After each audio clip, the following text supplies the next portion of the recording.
Do you hate modern society and wish a soulless entity would come along and smash it with a sledgehammer? Then you'll love AI. AI is everywhere these days. It'll drive your car. It'll do your homework. Allegedly. It'll even power a custom flesh suit robot. Because who needs human romantic relationships? Yet, despite these innovations, if you bought every AI product, you would find yourself a failure with your car in a ditch and a giant hole in your shriveled heart. Which is totally different from present circumstances. Is it all just a bunch of empty promises? What is AI really? Can it actually change the world, or is it simply a buzzword to inflate stock prices and tech bro egos? Is AI coming for your job? To understand AI, we first need to break down what AI stands for. Artificial intelligence. Artificial means fake, disingenuous, or unnatural. An imitation of something real or authentic. God damn, girl! Is that booty real?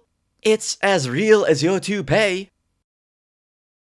Artificial items or qualities may appear to be identical, but often possess different properties. Whether or not this is good or bad depends on context. Intentionally buying an artificial diamond to save a boatload of money? Good.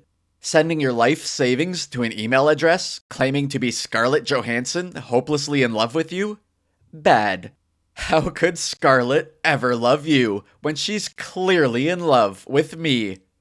Right, Scarlett? Scarlett? Intelligence is a relative measure of smarts, or intellectual capability, the ability to retain knowledge and solve problems. Does the square peg go in the round hole? It does if it fits. Intelligence is a form of potential, often linked to career earnings and feelings of superiority. It is inversely related to coolness, but not the only determining factor, as you're painfully aware.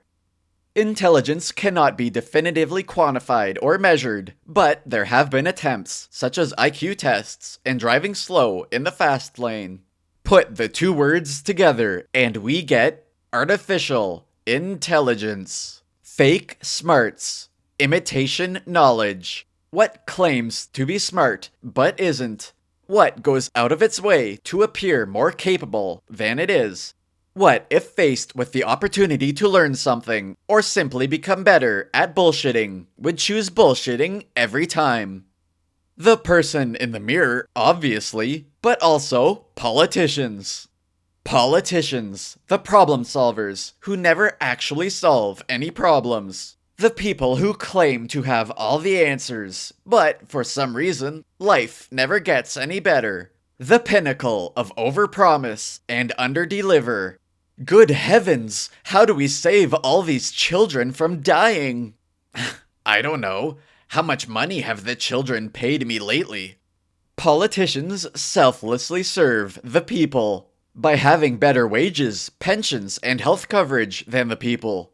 But don't feel bad. Their sacrifices pay off when they retire and are given lucrative jobs in exchange for passing pro-business laws at the expense of their constituents. This is, of course, assuming they actually retire and don't go senile in office, propped up Weekend at Bernie's style, and continue to run the country when they can't even remember their own name. Now, you're probably thinking, this can't possibly be right. How does artificial intelligence work if it's just a bunch of old, retired politicians? That doesn't sound very revolutionary. Not long ago, the tech industry was faced with a problem. Politicians were promised jobs, but what kind of tech jobs were suitable for dinosaurs? They can't code. They can't navigate their emails. They can hardly even turn on a computer. Then it became clear. This wasn't a tech problem, it was a marketing problem. Simply take something politicians are already good at and repackage it as a tech service. Not only could big tech save money on R&D, they could take something mundane and sell it for a fortune. So, what are politicians actually good at? By now, you may have heard of LLM, or the large language model. This, of course, is referring to a politician's ability to say a lot of words with very little substance. It is the backbone of AI products, like ChatGPT. Sometimes it's correct. Sometimes it's not.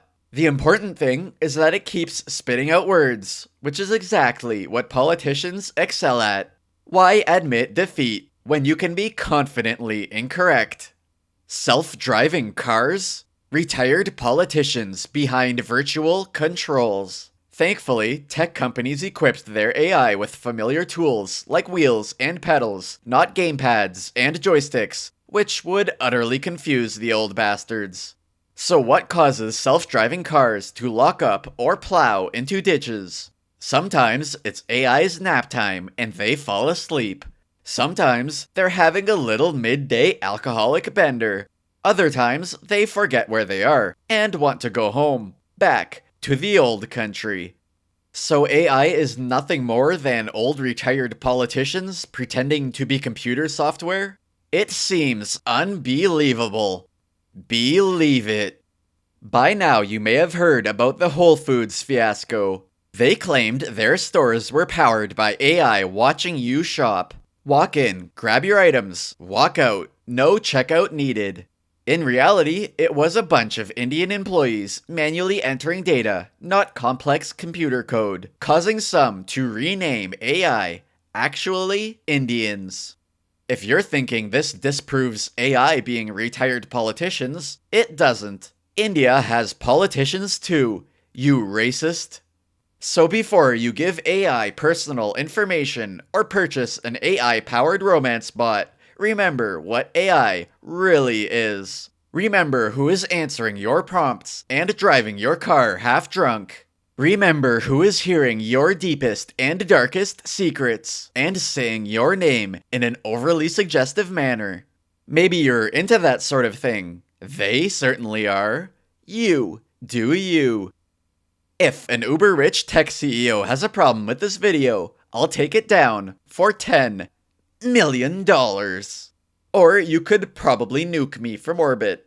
But is it really worth nuking me over a measly $10 million? Better yet, make it 20 million and I'll actively shill for you. You wipe your ass with $20 million. It's a great deal. The ball is in your court.